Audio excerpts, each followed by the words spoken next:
Alrighty. So, this is our second attempt at the Billionaire Bedtime stories today because the first one didn't work. And I hope it works this time for everyone. Let me quickly fix my camera, which I forgot.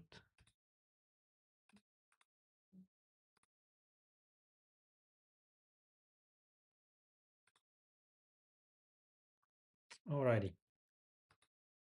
Hey, Venom, how are you? Finally, yes.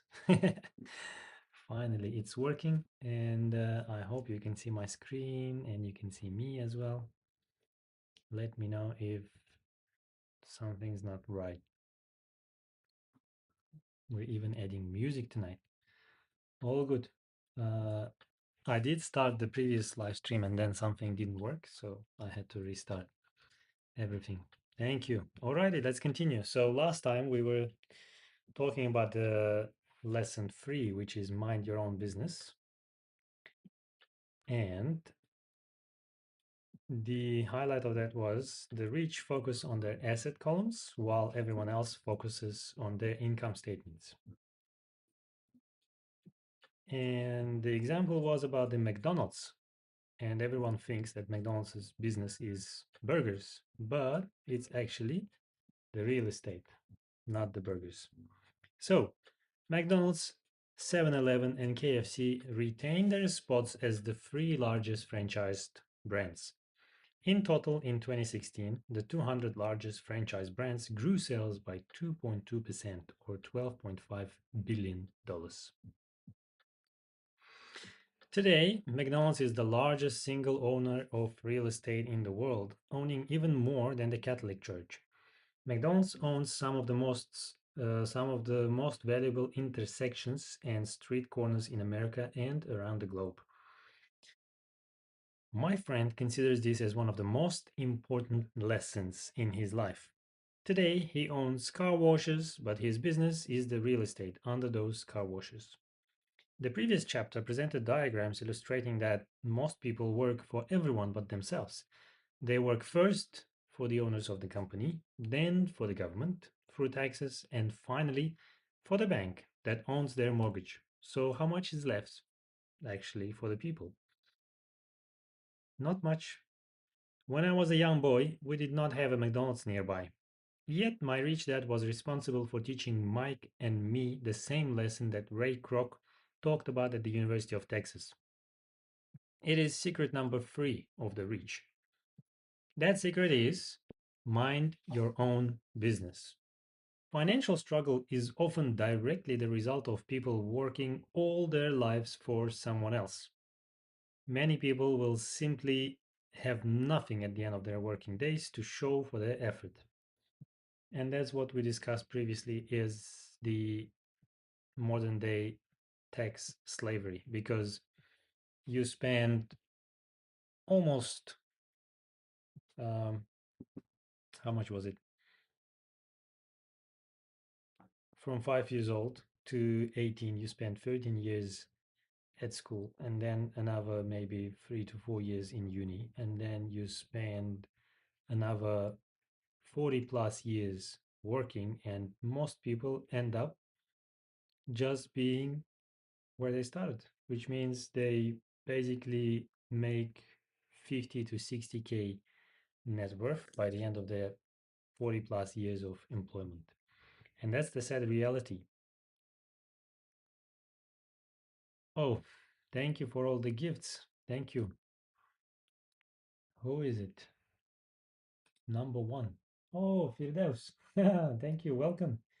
Good to see you, man. Good to see you. Long time no see. Hello. And please consider joining the fan club as well, guys. If you click on my name somewhere where, no, here on this side, if you click on my name, you should see the heart next to my name, which lets you join the fan club. Anyways, now the main problem that bothers me, that doesn't let me sleep, is this. Our current educational system focuses on preparing today's youth to get good jobs by developing scholastic skills. Their lives will revolve around their wages or, as described earlier, their income column. Many will study further to become engineers, scientists, cooks, police officers, artists, writers, and so on. These professional skills allow them to enter the workforce and work for money. But if you remember, the lesson number one of the rich was that the rich don't work for money.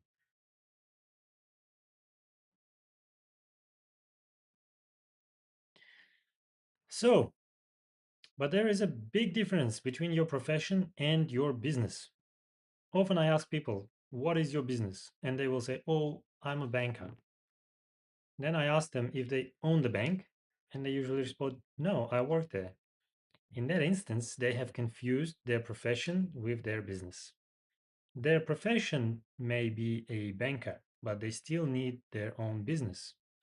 A problem with school is that you often become what you study. So if you study cooking, you become a chef. If you study the law, you become an attorney. And a study of auto mechanics makes you a mechanic. The mistake in becoming what you study is that too many people forget to mind their own business. They spend their lives minding someone else's business and making that person rich. What does it mean? This is not an easy concept to grasp, but what you need to understand is that even when you work for someone, even when you trade your time for money, nothing wrong with that, but you need to understand what is your own business, how that work, that profession progresses you in terms of your own business, your own future. Can you set a goodie bag for fan club members only? Let's see.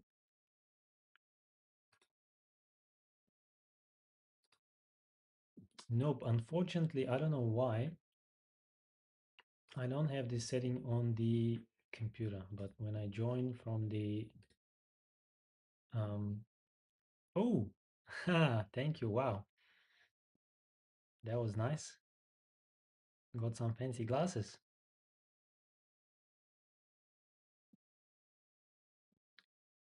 Thank you for sharing the live, guys. Um, I hope that will get you the coins, Venom. Firdaus, join the fan club. Click on the heart next to my name and send a heart me. Alrighty. To become financially secure, a person needs to mind their own business. Your business revolves around your asset column, not your income column. As stated earlier, the number one rule is to know the difference between an asset and a liability and to buy assets. The rich focus on their asset columns while everyone else focuses on their income statements. So, as you work for someone, you need to make sure that your own business, your own financial security, your own financial independence is also taken care of by working on your asset column. Let me highlight this. Financial struggle is often the result of people working all their lives for someone else. It could be the business owner, the government, or the bank that owns your mortgage.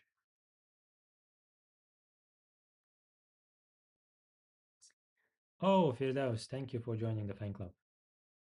Actually, let me enable my copilot here.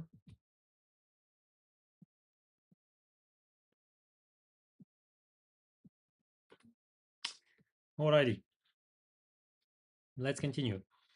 That is why we hear so often, I need a raise. If only I had a promotion. I'm going back to school to get more training so I can get a better job. I'm going to work overtime. Maybe I can get a second job. But as we learned in the previous lesson, more money does not solve poor people's problem. In some circles, these are sensible ideas, but you're still not minding your own business. These ideas all still focus on the income column and will only help a person become more financially secure if the additional money is used to purchase income generating assets. The primary reason the majority of the poor and middle class are fiscally conservative, which means I can't afford to take risks, is that they have no financial foundation. They have to cling to their jobs and play it safe, which means if they have work, if they have a job, they have the money. When there's no job, no work, they lose the money, they lose the income. Whereas wealthy people, they their assets keep producing income regardless of whether they work or not. And that's what differentiates wealthy people from the poor people, rich people from the poor people. Rich people make money even as they sleep. Even while they're sleeping, their assets keep generating money. Alrighty. Unemployment. How is the situation today? Donald Trump's 2016 presidential campaign focused on jobs, jobs, jobs. Unemployment is at record highs, even as reports reflect several different formulas and statistics. The International Labour Organization forecasted that 2017 global unemployment could reach 200 million, another sobering thought. The rise of robots. Now, this is what this was 10 years ago, right? So they had no idea about ChatGPT, they had no idea about AI and all the things that are happening right now. When downsizing became the in thing to do, millions of workers found out their largest so-called asset, their home, was eating them alive. Their asset was costing them money every month. Their car, another asset, was eating them alive. The golf clubs in the garage that cost $1,000 were not worth $1,000 anymore. Without job security, they had nothing to fall back on. What they thought were assets could not help them survive in a time of financial crisis. I assume most of us have filled out a credit application to buy a house or a car. It's always interesting to look at the net worth section because of what accepted banking and accounting practices allow a person to count as assets.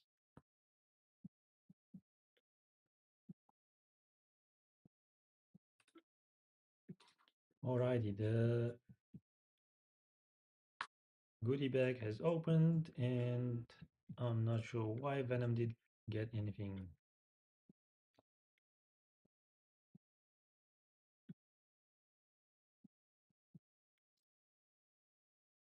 Why don't you use the music from C418 for background music? I'm pretty sure you can still use it even though it's copyright. I'm not sure. I don't know. This is the first time I'm trying music.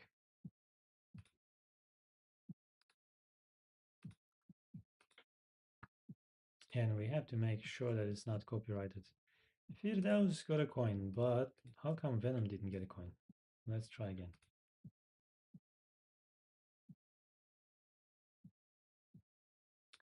His music is very relaxing. You can send me an example. I don't mind. We'll see. Alrighty. One day, when I wanted a loan, my financial position did not look too good. So I added my new golf clubs, my art collection, books, electronics, Armani suits, wristwatches, shoes, and other personal effects to boost the number in the asset column. But I was turned down because I had too much investment real estate. The loan committee didn't like that I made so much money from rent. They wanted to know why I did not have a normal job with a salary. They did not question the Armani suits, golf clubs, or art collection. Life is sometimes tough when you do not fit the standard profile. I cringe every time I hear someone say to me that their net worth is $1 million or $100,000 or whatever. One of the main reasons net worth is not accurate is simply because the moment you begin selling your assets, you are taxed for any gains. So, what is really the net worth? And why do people keep asking about net worth? What matters is what's your disposable income and if you're making money while you're sleeping. So many people have put themselves in deep financial trouble when they run short of income. To raise cash, they sell their assets, but their personal assets can generally be sold for only a fraction of the value that is listed on their personal balance sheet. Or if there is a gain on the sale of the assets, they are taxed on the gain. So again, the government takes its share, thus reducing the amount available to help them out of debt. That is why I say someone's net worth is often worth less than they think. Start minding your own business. Keep your daytime job, but start buying real assets, not liabilities or personal effects that have no real value once you get them home. A new car loses nearly 25% of the price you pay for it the moment you drive it off the lot. It is not a true asset, even if your banker lets you list it as one. My $400 new titanium driver was worth 150 the moment I teed off. Keep expenses low, reduce liabilities, and diligently build a base of solid assets. For young people who have not yet left home, it is important for parents to teach them the difference between an asset and a liability. Get them to start building a solid asset column before they leave home, get married, buy a house, have kids, and get stuck in a risky financial position, clinging to a job and buying everything on credit. I see so many young couples who get married and trap themselves into a lifestyle that will not let them get out of the debt for most of their working years.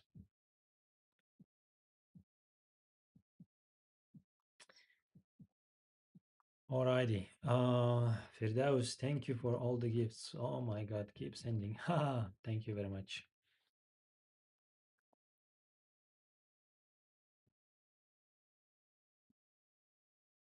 Alrighty.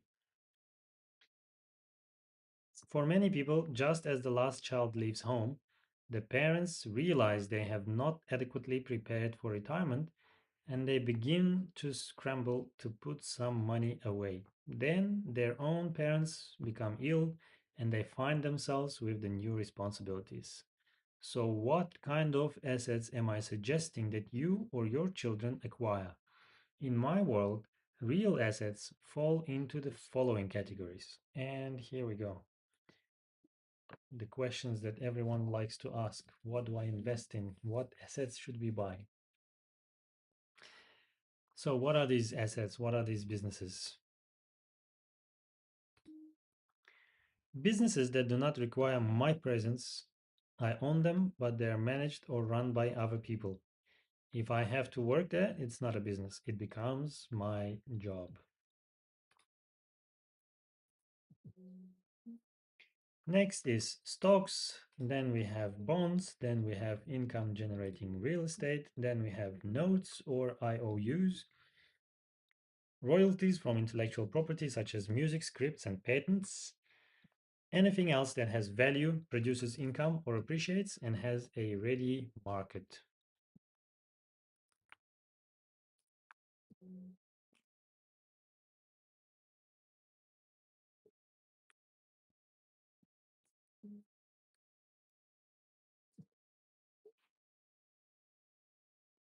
As a young boy, my educated dad encouraged me to find a safe job, but my rich dad encouraged me to begin acquiring assets that I loved. If you don't love it, you won't take care of it. I collect real estate simply because I love buildings and land. I love shopping for them and I could look at them all day long. When problems arise, the problems aren't so bad that it changes my love for real estate. For people who hate real estate, they shouldn't buy it. And again, coming back to the question that every single one of my students or people that I know that want to start investing, they keep asking, what should I invest in? And here you go. Uh, this is the answer. You should acquire assets that you love or that you're passionate about. So when I have this, like I showed last time, this is something that I like, I enjoy, I understand, and even if it doesn't turn out to be an investment, I still just love it. And when I buy real estate, I understand real estate and how it works. If I buy stocks, I buy the stocks that I understand and like and research. So you need to really understand whatever you invest in. And Firdaus is asking, Mr. When are the Minecraft streams happening? I think what's our goal? We have our goal of reaching 500 followers. When we get to 500, then we can think whether we're going to do Roblox or Minecraft. Alrighty, it's been 20 minutes. Let's start summarizing what we've done today. Start minding your own business. Keep your daytime job, but start buying real assets, not liabilities. So this is what minding your own business means. I also love stocks of small companies, especially startups, because I'm an entrepreneur, not a corporate person. In my early years, I worked in large organizations such as Standard Oil of California, the US Marine Corps, and Xerox Corporation. I enjoyed my time with those organizations and have fond memories, but I know deep down I'm not a company man. I like starting companies, not running them. So my stock buys are usually of small companies. Sometimes I even start the company and take it public. Fortunes are made in new stock issues, and I love the game. Many people are afraid of small cap companies and call them risky, and they are. But that risk is diminished if you love what the investment is, understand it, and know the game. With small companies, my investment strategy is to be out of the stock in a year. On the other hand, my real estate strategy is to start small and keep trading up for bigger properties and therefore delay paying taxes on the gain. This allows the value to increase dramatically. I generally hold real estate less than 7 years. Well, again, this is specific to the United States and specific to his strategy, his chosen strategy. But you need to know your own game and your own strategy. Hey Nam, welcome. Good to see you again. And thank you for sending a heart me. Yes. Start small and big. Exactly. Yes.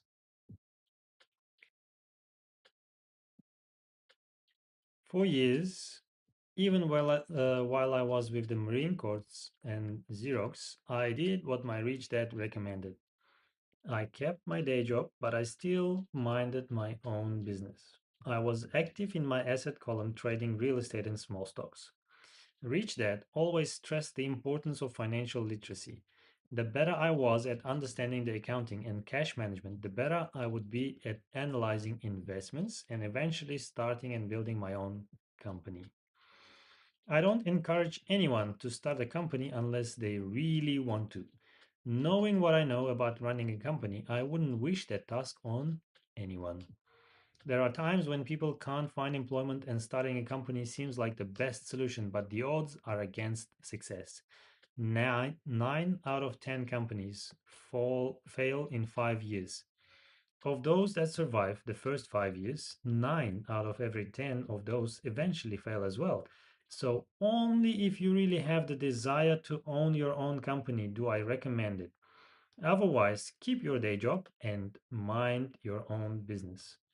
Hey, welcome credits 786.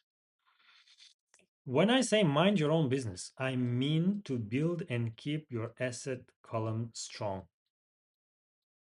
Once a dollar goes into it, never let it come out. And let me highlight this. Think of it this way. Once a dollar goes into your asset column, it becomes your employee. The best thing about money is that it works 24 hours a day and can work for generations. Keep your day job, be a great, hardworking employee, but keep building that asset column. As your cash flow grows, you can indulge in some luxuries. An important distinction is that rich people buy luxuries last, while the poor and middle class tend to buy luxuries first. The poor and the middle class often buy luxury items like big houses, diamonds, furs, jewelry, or boats because they want to look rich. They look rich, but in reality, they just get deeper in debt on credit. The old money people, the long term rich, build their asset column first. Then the income generated from the asset column buys their luxuries. The poor and middle class buy luxuries with their own sweat, blood, and children's inheritance. So, here is a very good distinction between the wealthy and poor mindset. The wealthy people, the rich people, they will first build their asset column and buy assets that would generate income, and then they would use that income to buy their luxuries and vanity items. Whereas poor and middle class, the moment they make some money, they start spending it on things that might not even need, right? So instead of buying assets, they keep buying liabilities or vanity items.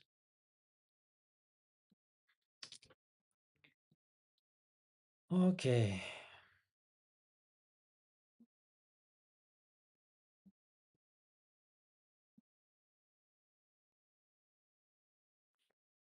A true luxury is a reward for investing in and developing a real asset. For example, when my wife Kim and I had extra money coming from our apartment houses, she went out and bought her Mercedes. It didn't take any extra work or risk on her part because the apartment house bought the car. She did, however, have to wait 4 years while the real estate investment portfolio grew and began generating enough extra cash flow to pay for the car. But the luxury, the Mercedes, was a true reward because she proved she knew how to grow her asset column. That car now means a lot more to her than simply another pretty car.